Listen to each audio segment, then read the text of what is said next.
Welcome to War of the Stars, a Star Wars podcast, broadcasting from deep within the Outer Rim, far beyond the watchful eyes of the Empire and on the fringes with the New Republic.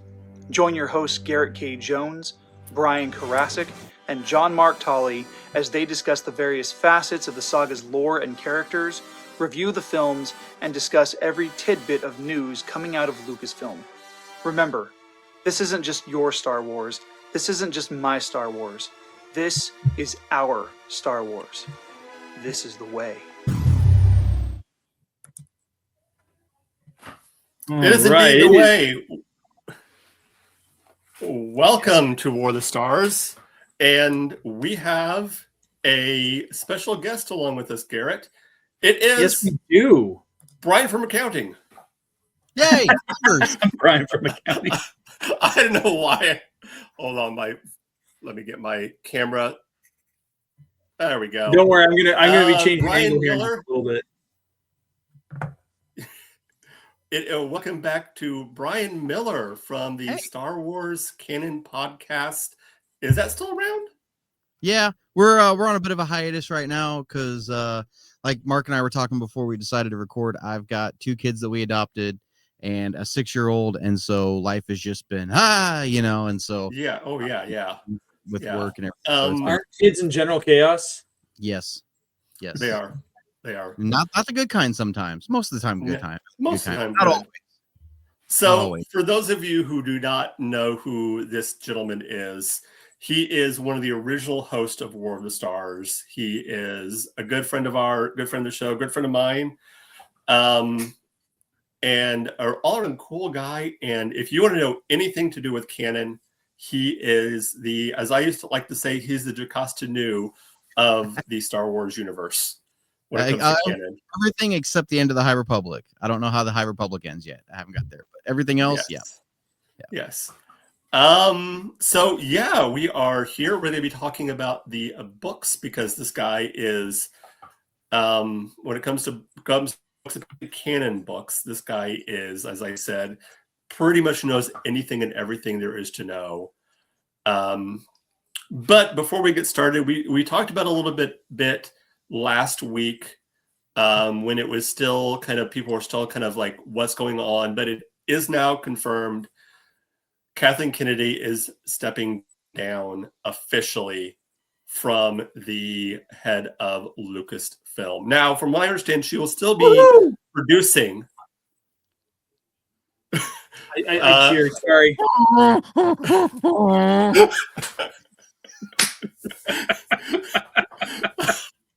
But she will no longer be doing the day-to-day, heading up the day-to-day operations at Lucasfilm. So it's, it's official now that Filoni will be taking over, at least creatively, the reins.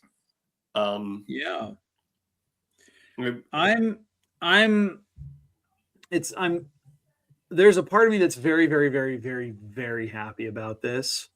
There's another part of me that is a little bit concerned about the direction because, don't get me wrong, I think Filoni is great creatively, but I'm worried that now what we're going to see is an influx of nothing but Ahsoka projects, and I think Karasik would probably agree with me on that. I'm hoping that's not the case. I'm very, very cautiously optimistic, but I'm just thinking we're going to see wolves everywhere. Just wolves. Wolves. Running a Coruscant. Oh my gosh, probably. Yeah. 359 of them, if you get that reference. I think, because I mentioned this in one of the posts that I read, that I think those who think that Filoni is going to be the savior of Lucasfilm need to let's pump their brakes a little bit because we're not sure what's going to happen now, and he's not completely the one in control. You still have another person who is going to be doing the day-to-day management, the financial stuff and stuff like that.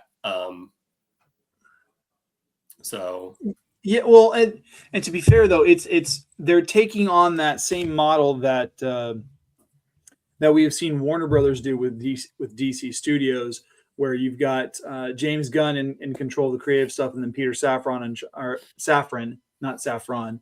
Saffron's a completely different character from a different verse, much prettier too. And but Peter Safran is handling all the financials and stuff like that for DC Studios, and I think that's wise because then you've got two people who are helming the ship, and they are able to take on certain responsibilities that work best for their skill sets, rather than having one person handling all those decisions and things just kind of going the way they have gone in recent years. Yeah. What are your thoughts, Brian? You're the canon guy, so when I saw this news, I ran through my house screaming, yes, yes, yes, yes, yes, yes, yes, yes, yes, yes, yes, yes. My wife didn't know what was going on. Seven. Yeah, seven. Yeah, I was screaming through the house, and my wife was like, "What is going on?" And I told her, "No." I was like, "I love this." I understand everybody's like hesitancy on it. I get it, and I'm with you on it. I know that everybody, like you said, Garrett. I know everybody thinks he's going to do a crap load of Ahsoka stuff and everything like that, but he's given us stuff that wasn't around Ahsoka. Also, Bad Batch wasn't around Ahsoka. He helped work on the Tales of the Empire, Tales of the Jedi, stuff like that. Also, of course, the Tales of the Jedi had some Ahsoka in it. But I think when you hear Dave Filoni talk about, so this is a great example. There was a video a while back. I think it was in the gallery thing for Mandalorian. If you watch that for season 1, he talks about how the lightsaber battle from the Phantom Menace, the Duel of the Fates, links all the way to that fight with Luke and Vader in Return of the Jedi. And he explains how it links to it. And so it's not just Ahsoka. He understands Star Wars on a level that even I didn't even comprehend it on. Yeah. And I think a lot of people don't comprehend it on.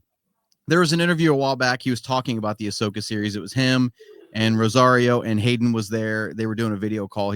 They were basically asking him, if he thought he would ever get that position. He was like, well, and at the time, obviously you got to say the thing where you're like, no, I'm happy where I'm at and blah, blah, blah. Obviously he wanted this job, but he was like, I'm happy where I'm at. And he was like, Andor's awesome. All these other things are awesome. I think he's got the mind to really get into some of the lore stuff, but also he said you also have to make stuff for kids and you got to make stuff for the sweaties. And so you have to work that, he compared it to a buffet. You can't just have one type of food at a buffet. You have to have all these different kinds, and whatever somebody wants, they can go get.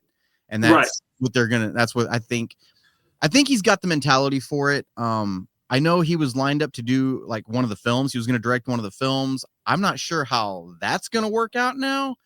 Well, didn't he direct The Mandalorian and Grogu though? I mean, that's coming out in 4 months.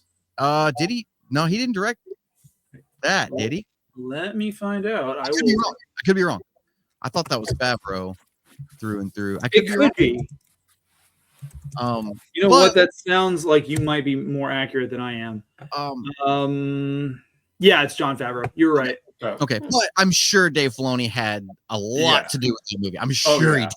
Absolutely. Well, I mean, and I know a lot of people, we talked about this last week, have been wanting Filoni to be more in charge when it comes to creative, because Filoni always had that reputation as being, I think he even got the nickname as being George's Padawan. The heir apparent, yeah. Like he was the heir apparent. Yeah. But at the same time, I think, we can't, and we mentioned this last week, but we have to, when we look back at Kathleen Kennedy, I think, especially as Star Wars fans, we look at just this, and we have to look at her whole body of work. And I remember I was on a episode of What Does Star Wars Mean to You? But which, by the way, if you haven't seen that episode, it was a good episode. Great show. It's a great show. And we were talking about Kennedy and how, in a lot of ways, she was there for, as you know, as far as being a producer, executive producer, responsible for my childhood. I mean, The Goonies, Raiders of the Lost Ark, Yeah. E.T. I mean, so much. So, yes, there are some questionable things that she did, but at the same time, she kept the ship alive when it came to Star Wars, and now it's time to kind of move in a different direction. And Yeah. you know, Well, producing and being a studio head are two entirely different jobs. yeah, and she Yes. is still going to be producing. She They doesn't want- kind of made that clear that she's still going to be a producer. Yes. She's not retiring from producing. Was running with, oh, she's retiring this week. No, she's not. She's still gonna produce. I don't know why everybody is just like, she's gone, like the Ewok music was playing in the background. Like I loved your with the gaffy stick, the Tuscan. Yeah. No, I think this is look, whether Dave Filoni does a good or bad job, it's obviously subjective. He's not going to win everybody over. There's going to be people that are mad just because they want to be mad, and they're going to say it sucks just because they want to say it sucks. But I think it is time, and it should have happened several years ago, in my opinion. I think it is time for a new breath of fresh air into it. I think somebody else does need to step in. I don't care who it is at this point, honestly, but somebody needs to step in and I think probably one of the biggest things that needs to happen is that they need to take a step back and they need to stop Disneyfying Star Wars as much as they have. Like, don't get me wrong. I like the fact that Disney is able to funnel money into Star Wars and into something I love. But the problem that Disney has had since the Michael Eisner era is that they bank on the side of quantity over quality. Yeah. And we've said this before on the show, and I think it was Karasik that may have said it, but Star Wars needs to feel like an event again. And it hasn't felt like an event in quite a while. Mm-hmm. I said this on my show a while back, because they just come out and announced, like, I think it was when they announced Starfighter. I think it was around Celebration when they announced Starfighter. And I remember saying, if Disney could make Star Wars movies as awesomely as they make Star Wars movie announcements, we would be in the golden age of Star Wars. Because it seems like every single celebration, they're like, oh, here's 4 new movies that you didn't know about. And we haven't had a single one. I know we have one coming out this year. We haven't had a single one since 2019. And we've had how many movie announcements? Supposedly there's like Star Wars movies in production that have zero status. Well, yeah. Well, as far as I'm concerned, the Rey one has been shot down. I don't see that one ever happen. No. Well, and not only that, but I don't know if you guys caught when, I'm sure Brian you have, but Galaxy's Edge is switching gears. They're getting rid of the sequel trilogy era characters apart. Yeah. And they're replacing them with the original trilogy characters. So we're going to have Vader, we're going to have Chewbacca in more full detail. We're going to have someone playing Han. We're going to have Leia. We're going to have Luke. Yeah. And it's about freaking time. Yeah. With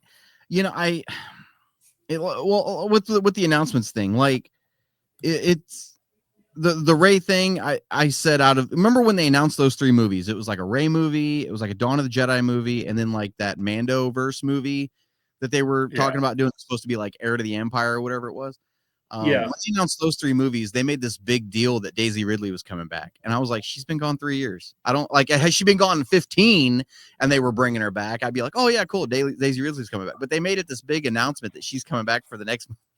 Obviously, like, you're going to use her. Why wouldn't you? But like out of all those projects they announced, none of them have happened yet. And out of all of them, I think that Rey movie is the least likely to happen because they just keep kicking that can further and further down the road. I'm not sure what's going to happen with that. I think we all call it the Heir to the Empire movie. That's what I call it. The one Dave Filoni was doing with Thrawn and Mandoverse one. Yeah. I think the movie is still going to happen. I just think I don't think Dave Filoni is going to helm it now. And then we haven't heard anything at all on the Dawn of the Jedi one. No. And so James, the whole that and the one that was being directed by Ryan Johnson was there was nothing. There was no script. It was mothballed. And The Taika And- Waititi movie will never see the light of day. He No. can't get it finished. Simon Kinberg is supposedly working on a trilogy, an entirely separate trilogy. That's never going to happen. You know, No. I mean, Yeah. because they announced all these different movies and all these trilogies, and then what are the next two movies coming out? Two movies that were never announced with everything else, announced after the fact, and they're coming first. Yeah. The Mando and Grogu movie and Starfighter. Starfighter, yeah. Which that was really supposed to be the Rogue Squadron. Yeah. Yeah. And then that got scrapped, and then they retooled that into Starfighter. And if you look at the timing on all those news stories between the Rogue Squadron thing and Starfighter, it's very funny because you can almost piece it together exactly what happened. And this is the way I kind of look at it. Patty Jenkins said she wanted to do Rogue Squadron, and then they put it on the back burner because that was when Kathy Kennedy was like, well, you know, we need to have a roadmap, and that doesn't necessarily fit into the roadmap that we have set forward from here on out. And then that kind of got scrapped. And then they started talking about Patty Jenkins' movie coming back and that she was working on it again. Patty Jenkins said she was working on it again. Yeah. And then it comes out that Sean Levy is working on a Star Wars movie. And then all of a sudden, Patty Jenkins is canceled again. And then Sean Levy's comes out and it's Starfighter. So think about here's why though. The last movie that Patty Jenkins did that I'm aware of was Wonder Woman 1984, which tanked at the box office. Well, it tanked partly because of the fact that we had no box office because it was 2020 and it was released same day on HBO Max. Yes. But then Sean Levy had two back-to-back hits. He had Free Guy, which blew up because like they had been cracking wise about the pandemic and the movie would be coming out at some point, someday, whatever, because that's just how Ryan Reynolds operates, which is brilliant marketing for them. And the movie actually did really, really well for an August release. Then he comes out just a couple years later with Deadpool and Wolverine.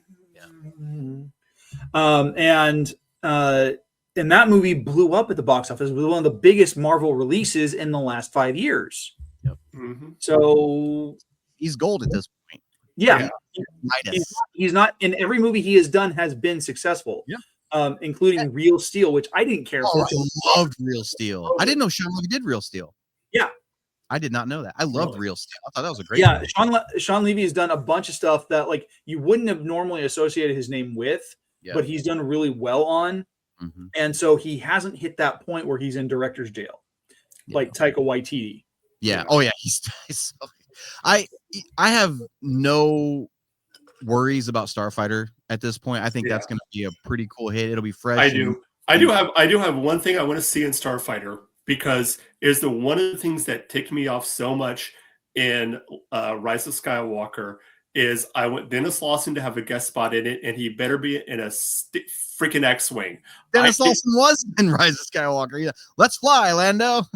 No, that I said I loved that I saw him, but I'm like, no. Why is he in the gun? Why is he in the Falcon gunning seat? He needs to be in an X-wing. He's a pilot. I'm about to ruin your day, Mark. You said you just finished the Aftermath trilogy too. You know he was very close to Snap Wexley, and in Rise of Skywalker, Wedge has no idea Snap Wexley just died moments before he shows up. I know. I was like, I saw him show. He's like, "Let's fly, Lando." I'm like, "Oh my gosh!" Wait until Poe tells him about Snap. Like, oh man. I think this is a good way to segue into the book. Segue into our. So I do have to say one thing. I was telling Brian off air earlier before you got on here that I just got done reading the Aftermath trilogy, and it introduced one of my new favorite droids, Mr. Bones. I love Mr. Bones. I love Mr. Bones. And the guy, because I listened to it on tape, and the guy that they had do the voice acting for it was amazing, and the way he does Mr. Bones' voice, like that's what I hear now is especially he goes, "I performed violence." He was very HK-47-ish. HK, yeah, a little HK, yeah. Just they even threw in the meat bag reference when he. We were talking about that last week. When we did our episode on droids. Yeah. And actually, fun fact: when you play Star Wars Outlaws, which takes place between Empire and Jedi, you go to Akiva and you meet Snap Wexley when he's a little boy, and there are remnants of a battle droid laying out on a workbench where it's him building Mr. Bones. Mr. Bones isn't in the game, but you can see the Project. So as far as books, as far as Star Wars is concerned, I haven't read a whole lot lately. The last 2 books I read were last year, and they were audiobooks. They were written by George Mann, who, of course, has written several books. I take that back. There's 3 that I've listened to, and I'll talk about the third one in just a moment. But the first 2 both take place during the High Republic. The first one is called Seeds of Starlight, and the second one is called Haunted Starlight. Have you read them, Brian? I have not. Those are audio dramas, right? Yeah, they were made specifically for Audible. When it comes to High Republic, the way this went down was I was keeping up with High Republic until recently. The last thing I think I read for High Republic was Temptation of the Force, and then because they were coming out so sporadically, and I had given Phase 1 a break, we read Phase 1 and then we read Phase 2, which kind of separated us from 1, and then we come back to 3, and it was like, oh, I got to remember who these characters are. I just decided to go back before I finished High Republic and just reread everything from Phase 2 on. So I'm in the middle of reading High Republic chronologically right now, and those 2 audio dramas came out after I'd already gotten past the point of where they took place on the timeline. So you don't really it's fun because they don't really talk much about any of the timelines. There is a war that takes place before the events of Seeds of Starlight. So because I haven't read any of those books, I'm not as familiar with that conflict. But what's interesting is they're on this planet, and let me pull up the title details because the 2 books take place back to back. Mm-hmm. And so they're on an oceanic world called Irem. Yep. And it's a Jedi Master and 3 Padawans. One has like a vocoder issue, like he lost his throat. Well, I think he loses his throat. Yeah, he loses his throat before the events of the stories or whatever. But like he helped out. And the Padawans are the main characters for this, not the Jedi Masters. And what's interesting, because I mean, obviously it's a more kid-oriented story, and I think it's really good despite some of it. But what I think is interesting, they are looking for this space station or vessel called Starlight Beacon, which is crashed underneath the oceans. And in the process, they come across the seeds of a species called the Drengen. Yes. Or the Drengir, yeah. And what's cool is like they're part plant matter, part animal. And what they reminded me of, being a fan of Halo, is they remind me so much of the Flood. Yeah. There's that hive mind mentality. There's that consumption and that absorption and assimilation. And then at the end of it, at the end of the second book, Haunted Starlight, they just want to leave because they're the Drengir are anticipating some kind of blight coming to the planet. Yes. And they're trying to outrun the blight. Mm-hmm. I have no idea what the blight is beyond just whatever it's called, because they don't really give a whole lot of information. Right. But then because of how they plugged into different consciousnesses and star maps and stuff like that, they're specifically aiming for Kashyyyk. That makes sense. I'm like, oh, I kind of want to know what the follow-up is on this. Well, so I can explain a little bit of it. So Drengir is, like you said, a plant species from High Republic. It was introduced in Phase 1. One of the very first novels they released, I think it was Into the Dark. There was a space station called the Amaxine Station, and this group that had a couple of Jedi with them. It was this big section of the station that just had all this plant life, and it was just regular plant life. But they found these Sith idols. And so the Jedi decided, you know how they are with Sith stuff. They're like, oh, we got to take care of this so nobody else gets a hold of it and everything. And so when they removed the Sith idols to take them back to Coruscant, because, there's a big Sith shrine underneath the Jedi temple, they find out that the Sith idols were holding the Drengir at bay, and that's what causes them to animate and come to live and be like. And so they end up being this huge problem all throughout Phase 1. So really, it's the Jedi's fault that the Drengir even come back. Yeah, and then they actually they realize they messed up so bad. They're like, we need to take the idols back, and so they're like trying to take these Sith idols back.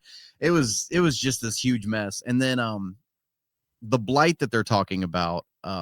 Before I stopped reading Phase 3 to go back to reread Phases 2 and 1. There's a creature in the High Republic that's called the Nameless, which is weird because that's a name. But they feed on the Force. They feed on the Force, and so when they get around a Jedi or anybody that's Force sensitive, it causes this Force sensitive to feel this immense fear and terror that they can't control. They lose connection to the Force, and then they basically calcify. They turn into what they call a husk, and it causes them to physically turn to ash and to basically and it's anybody who's sensitive to the Force. And so that's what the blight is. They find this blight in the 3rd phase of High Republic where planets are turning to ash and they don't know what's causing it. So but that's the blight they're talking about, which would make sense because it's eating vegetation and like metal, like everything. So it would make sense to Drengir, like, we're out. We don't want anything to do with that. Yeah. Because they're Force sensitive to a point. Right. They're dark side Force sensitive. They're basically dark side energy. Yeah.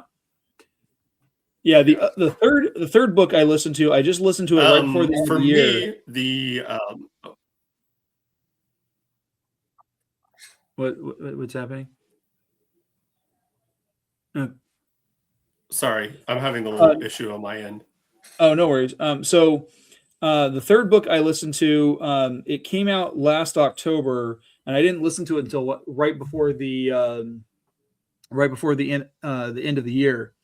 And it's called, let's see, the title is Star Wars Audio Adventures Dark Legend, also written by George Mann.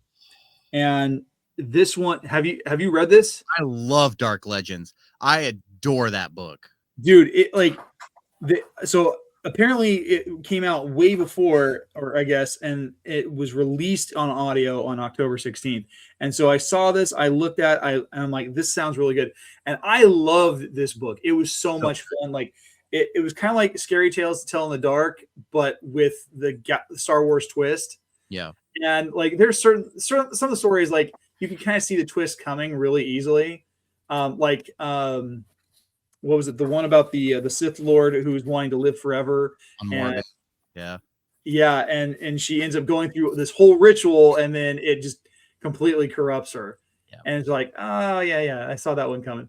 Others were the Mask one. I thought was probably one of the better stories. Oh, I loved that one. Yeah, it was so well done, and I really enjoyed. I wish I could pull up the individual chapter headings for it. In fact, let me see if I can pull up. Dark Legends was actually a follow-up to another one he wrote that you would like called Myths and Fables. Mm-hmm. Same kind of thing. It's little short stories like that. One of them is like Obi-Wan fighting a crate dragon. They don't refer to him as Obi-Wan, but from context clues, you can figure out that it's Obi-Wan. Yeah. And like, there's some really cool stories in that one too. And then there's also a Life Day Treasury. He did some Christmas stories that are Life Day stories that happen in Star Wars. So it's kind of like a little trilogy of books like that. But Dark Legends was my favorite. I loved that. That was a great little collection of. Yeah, I'm trying to look up the list of stories here because I thought it was so clever. Like George Mann is like, he is someone that I've never read any of his stuff before, but I can see where he gets the like he's into the lore as much as possible. And was it me, or did Blood Moon feel very much like a reference to that blight that we were talking about just a moment before? You have to remind me what the Blood Moon one was. So Blood Moon, I'm pulling up the story right now. A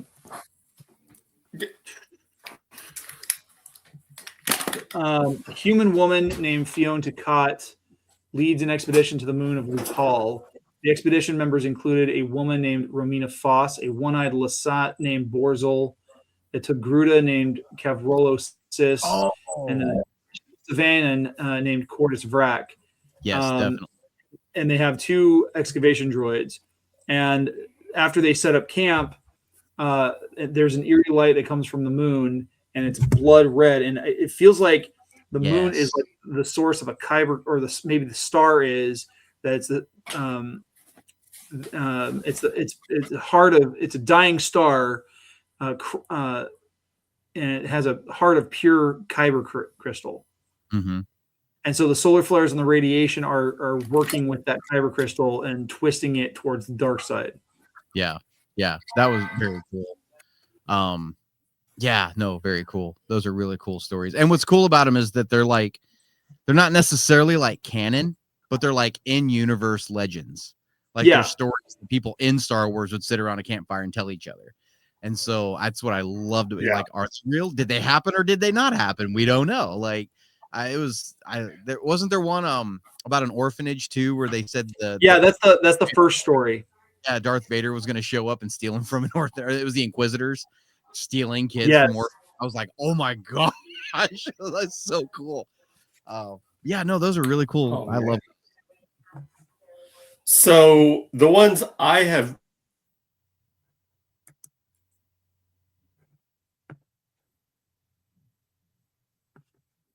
Mark?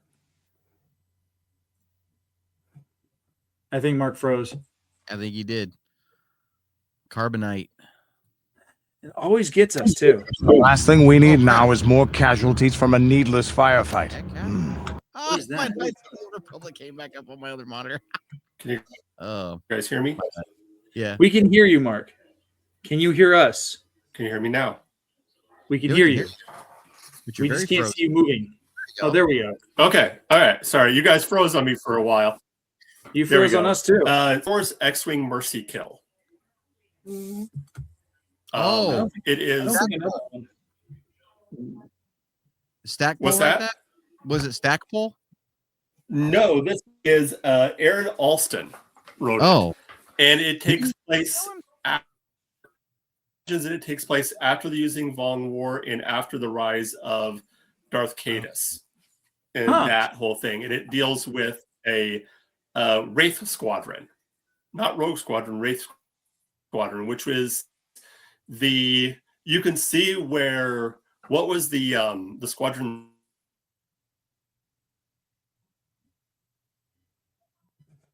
that Wedge had. What was the what now? What was the squadron that Snap was part that was Wraith. That Wedge was Wraith set up. Or Phantom. Was it Phantom? No, that was Poe. I think it was Wraith Squadron. I'm pretty sure it was. I'm almost positive.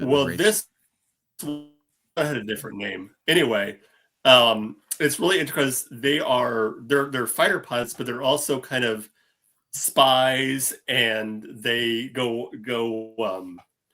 The term they used was unorthodox warfare is what they specialize in. And one of the characters in it, a Grimoire, who is a fighter pilot, a starfighter pilot.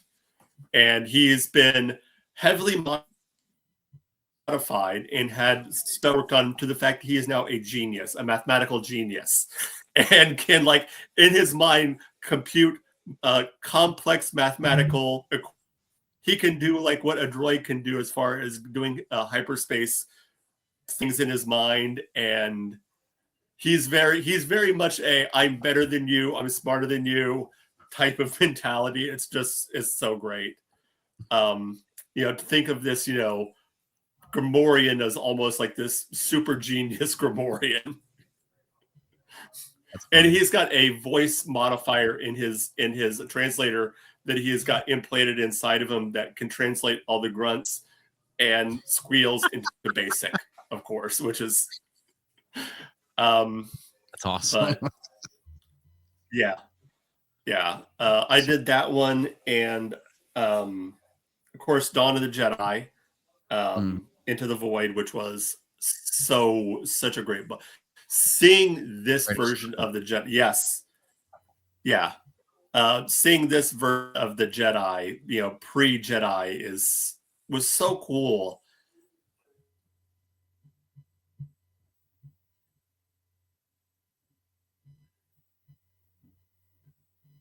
How bad would it be if we just decided to make the same face?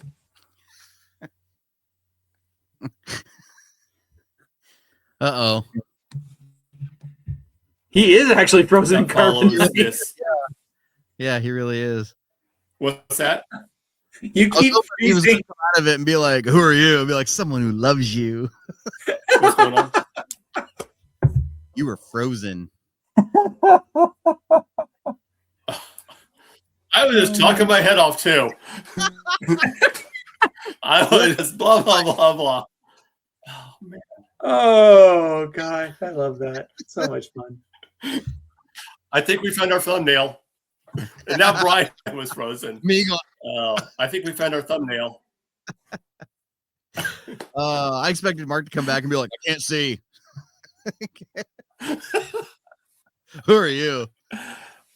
Oh, man. Oh man. Someone who loves you. Anyway, what was I saying before I went into Carbonite? You're talking about how you liked seeing that that version of the Jedi before they became the Jedi that we know and love. Yeah. It was just such an interesting take on it, and I don't like to say the term gray Jedi, but they were almost like they believed in using all Force and learning every aspect of the Force, not just the light side, but the dark side too, but everything within moderation. Dramatic view of the Jedi. What's that? Not just how did Palpatine say it? Not just the narrow view of the Jedi. You must learn to study. Yeah, but they were also very much on, keeping balance. That was their big thing, because the planet they lived on, what happened was hundreds of thousand years in the past, these ships showed up on all worlds, these giant pyramid type ships, and put out a call to every Force sensitive that was there. Oh, sorry. My mom was like, "You're loud." And the call gathered all these people, these ships, and it took them to this one planet and dropped them off. And so now all of these different people have to figure out, speaking different languages. You have true Sith, you have all humans, you have all these people that have to live together and form this society. And the planet is so tied to the Force that if one side gets more powerful, like starts to get too much, the planet will react violently, and you'll have Force storms. So you have to maintain, for their own safety, they maintain this balance. And they have two moons. One is the moon, one is the dark side moon. And if you start to fall too much to the light side, you're sent to the dark side moon. Oh, geez. Oh, you're sent to the light side moon, so you can look at the dark side moon. And let me see if I can pull up the Jedi code real quick, because it's also really. Wait, is this the actual Jedi code? Because I've got this one right here. It's called the Jedi. Oh, the Jedi. This isn't the Jedi code. But it's very much about, because they believe, if you go too to the light, you'll become too dogmatic. You'll become too stuck in your ways. But at the same time, if you go too far to the dark side, you can become violent. And so it's very much I'm hoping I can pull this up.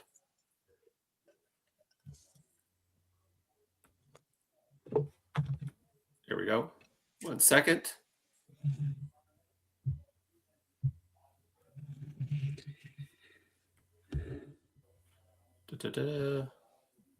Maybe my computer will.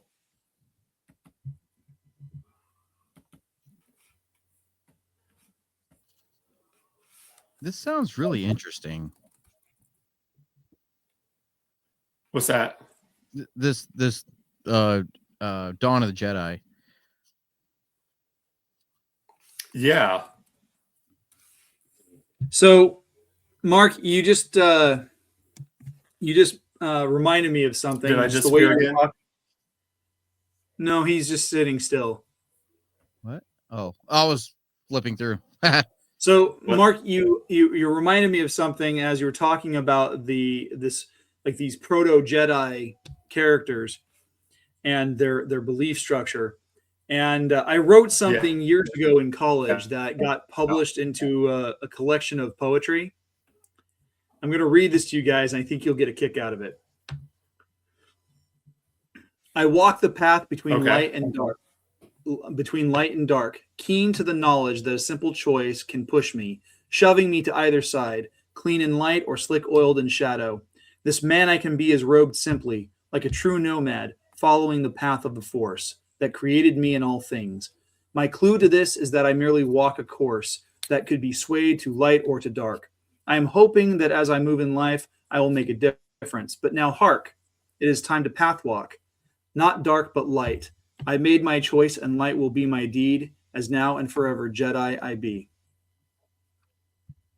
So Cool. here is the Jedi code.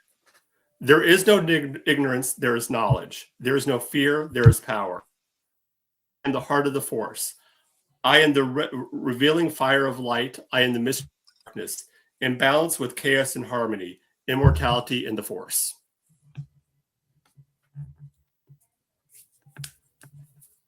I like it. That's cool. Yeah. And they're very much about, like I said, learning all aspects. They have different temples throughout this. This world is called, oh, you would ask me that now, I forgot. But on their home world, they have all these different temples that is dedicated to a different aspect of the Force. So you have like a temple of science, which deals with learning about nature, how nature and the natural world corresponds and works with the Force. And like the main character you're going to read uses alchemy, Force alchemy, and the flesh crafting. That sounds like Sith tactics there. But she uses it for good. Like she heals herself, she gets shot. She has like these little experiment that she's working on that she uses to repair a damage when she was shot by a blaster.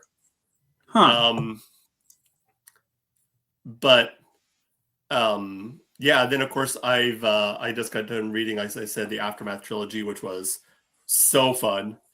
I don't know if I like it as much as I liked the Heir to the Empire trilogy, but it's close. Like it was such a fun read, and the fact that Legends, one of my favorite characters outside of the main, the Holy Trinity of Luke, Leia, and Han. Wedge is featurely in it. I love that. I'm a huge Wedge fan. Yeah, love me some Wedge Antilles. It was so much fun. That's a fun trilogy. It is. It's I have to admit, I started to read Bloodline, Star Wars Bloodline with Claudia Gray. Yeah, I could not get into it. I don't know why. Maybe I don't know. Maybe it was because I'm listening to. What's that? That's a weird way to say you want to fight.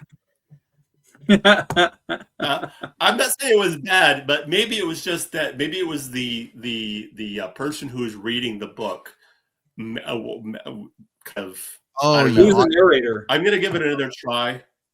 Yeah, you audioed it. Okay, that's probably why. Yeah. I remember reading that, and I don't know how far you got into it, but there is a galaxy-shattering event in that book that I don't know why they didn't put on screen somewhere. It's a pivotal moment for the galaxy in that book. When you read it, you're like, Garrett, have you read Bloodline? I haven't. Okay. It's basically like a spy thriller. It's pretty cool when you start getting into, and then but there's a galaxy shattering moment in it that when I was reading it, my jaw dropped and I had to put it down because I was like, oh my gosh, that's huge. It was one of those things that, like, I don't know why it's in a novel. And just that one thing happening alone makes me feel like Bloodline is essential reading for the sequel trilogy. It's huge. I'll have to reread. I'll have to go back. It's massive. And Leia says I'll one have of to my go favorite back things sometime and read it. Leia says one of my favorite things in that book. One of the deepest things I've ever heard her say. She's on, I don't remember what planet she's on. It might be Hosnian. But she's talking to somebody and she's pointing at a star in the sky. And she says, "You see that star right there?" And they're like, "Yeah." And she goes, "That's Alderaan."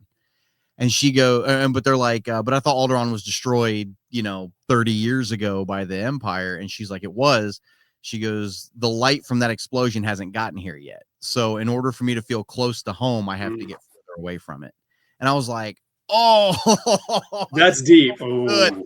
I was like, wow, that's so cool.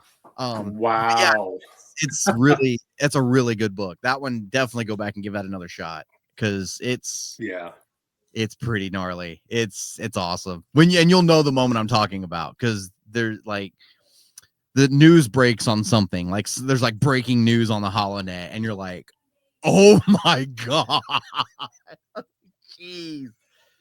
It makes the whole sequel trilogy with like Kylo and everything. You're like, oh, I get it now. I get why he was so pissed off. Okay, got it. So who wrote Star Wars Bloodlines? Claudia Gray. She is my queen Claudia Gray. when it comes to Star Wars canon. I love Claudia Gray so much. All right, I'm gonna have to. Okay, yeah, it takes place 6 years before Force Awakens. Yes. All right, I'll give that a look. I'm gonna have to look at it for on audiobook because that's where I typically get my books. Because that one's I have like when I worked on my master's degree, that ruined me for reading paperbacks, and I've only read like a couple of paperbacks cover to cover since I finished my degree, and that was almost 10 years ago. Yeah. And the last book I just read was the first, and I read because I read it to my kid. It was the first book in the Wingfeather saga. And so we just finished that the other night. So like sitting down to actually pick up a book and physically read it has been kind of difficult for me. Right. So being able to listen to an audiobook while I'm driving or doing something has been very helpful. Yeah, Claudia Gray, she is, in my opinion, she's the queen of Star Wars canon. She's responsible for Bloodline. She's responsible for Lost Stars, which to me is still top of the freaking ranking for me on best Star Wars book I've ever read. Lost Stars, she did a Leia novel, Leia, Princess of Alderaan, that was really good. She wrote Master and Apprentice, which was Obi-Wan and Qui-Gon. Like she is such a good writer. It's funny that you mentioned Bloodlines because there is a book called Legacy of the Force Bloodlines. Yes, that's a Legends novel by Karen Traviss, and I like Karen Traviss. She's written a couple of books in the Halo series, and I like her writing. Yeah, they kind of recycled some of the titles from Legends. Like there's a Legends novel, The Last Jedi, and then now we have a movie called The Last Jedi. Yeah, but yeah. I will say this: one of the books that I listened to in the last couple of years that I didn't like was it was a companion novel to bridge the events between Jedi Fallen Order and Jedi Survivor. Battle Scars. Yes, that was I hated it. That was a horny book. That was a very book. That's the only way I can think of to describe it. The whole premise of it was the author wanting to get her jollies off with whatever crushes she had on characters. Yeah. And it had nothing to do with what was actually establishing canon in the games. Yeah, I read that one when I was working with Star Wars Newsnet, and I got an early copy of the audiobook, and I've still got it. But I sat and listened to that, and I was like halfway through, and I was like, God, this is a spicy, like horny smut novel. I was like, oh my gosh. Yeah. Some of the scene, like with Marin and and I was like, oh my gosh. So yeah, it was bizarre, but it was weird too because they also like she wrote the book like the video game. So like when he's wall running, like she put in there the wall runs and like the different things that he had to do. The audiobook was interesting. Like I didn't mind so much the sound effects. Yeah. I thought that was really immersive for what they were doing. And the other audio dramas that have been produced for Star Wars, like the Seeds of Starlight and Haunted Starlight, both of those have similar effects with the lightsabers and stuff like that. That doesn't bother me because it makes it feel more of that audio drama quality. The problem I have is it takes things that are established in a visual medium, that and it revamps and recontextualizes how the characters behave. Because like Marin, she like they make her into a they make it a lesbian romance tryst that she has with this other character that comes out of nowhere. But then you go back into playing the campaign for Star Wars Survivor, and you can tell that she's absolutely smitten with Cal Kestis. It was just so. I'm curious because I got like an early copy of the audiobook. I want to know if it was the same for the official release because I bought the paperback or the hardback also and reread it, and because I wasn't sure if it'd be because I'm more of a book guy, you know what I mean? Yeah. And so, was it one guy for your audiobook narrating it, just doing all the voices? Because that's the reason I have, and he did a really good Marin and a really good. The narration was fine. I didn't have a problem with that. It was just the plot points of the story. It was they like I didn't mind the fact that there was like an Imperial defector. That was cool. Yeah, I like it was the focus so much on the romance and not the adventure. It's like it was written for lesbian fans of Sarah J. Maas more than it was for actual Star Wars fans. Yeah, that book spent a lot of time in Marin's bunk. Yes, way more than it needed to. A lot of time in Marin's bunk, and it didn't need to. Yeah, it was completely. I get it. Like I whatever you want to put. I mean, the High Republic is just scattered with stuff like that, but they don't focus on it as much as they did in that book. Like that was just spicy. There's another book that I think you'd get a kick out of. And again, it's an audio drama that they did that was meant for younger readers, but it was called Padawan's Pride. Oh, ironically written by a guy named Brian Q. Miller. Yes, there is a Brian Miller that writes for Star Wars. That's true. And that one I very much enjoyed. It was really fun getting to see some of that interim stuff where Anakin was not quite a teenager, but not quite a small child anymore. Yeah. And that it was a nice filler, a nice gap filler. Yeah, and they dropped that one completely unannounced.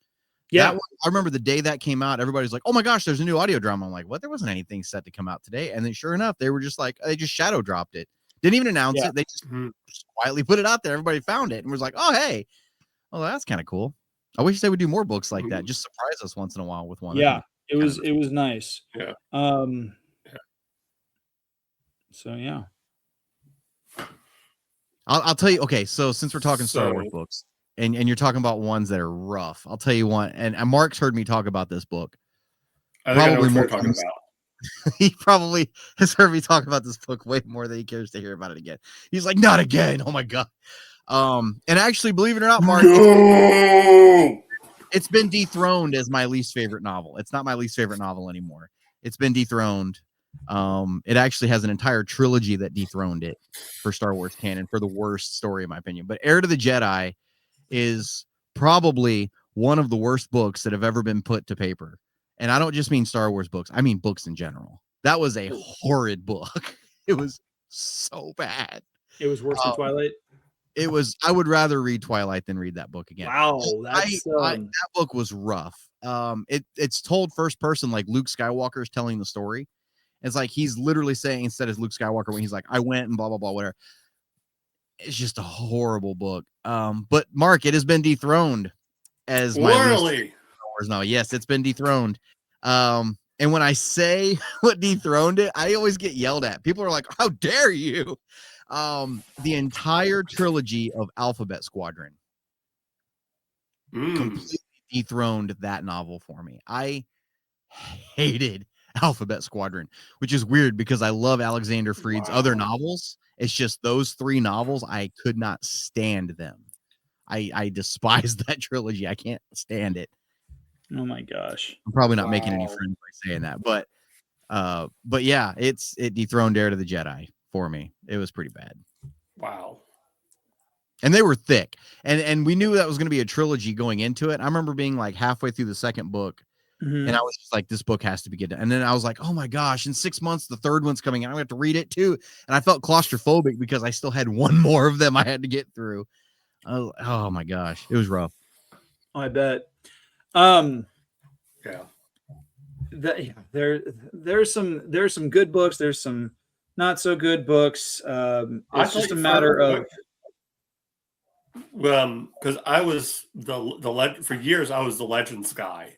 Well, before it was Legends, when it was just the Star Wars, just the Star Wars novels. And for me, what got me out of it was when they introduced the using Vong, because it seemed to be one day the books just went on forever. Like before, they'd had a good system of doing trilogies or duologies or one shots. Like you'd have a series, it would be like a series of trilogies. The only exceptions were the X-Wing books and the Young Jedi Knight books. They had a series that were followed Han and Leia's kids on Yavin as they're training, but they were a lot smaller and they were young adult kind of books. But then when you got to the Vong Wars and the New Jedi Order, it was like 20 books. Yeah. And it just went on and on and on. And the Vong just became too OP. They're just too overpowered. And you could tell by the end of it, you kind of figure out like, oh,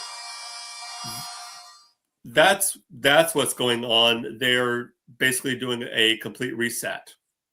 They basically wanted to reset the entire Star Wars universe, start from scratch, and kind of reboot everything. And it's like, oh, okay. And then it was just kind of, and that was the series that killed Chewie off too, wasn't it? Yes, that was the one they dropped a moon on him, and I think that was one thing that kind of got me out of it. It's like, really, you're gonna kill Chewbacca? Yeah, like, and in the stupidest way ever, like literally dropping a moon on him. It's like even Iron Man survived getting hit with a moon in Infinity War. Like, come on, Chewie, do better. yeah.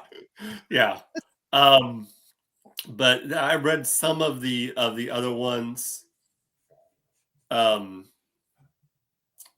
that, but yeah, I just kind of never really. That's kind of why I'm wanting to do a reread of all of Legends to kind of, I don't know, just kind of reread and maybe even read some of the newer stuff too. And I haven't read a lot for a long time, so yeah, I just wanted to start reading again.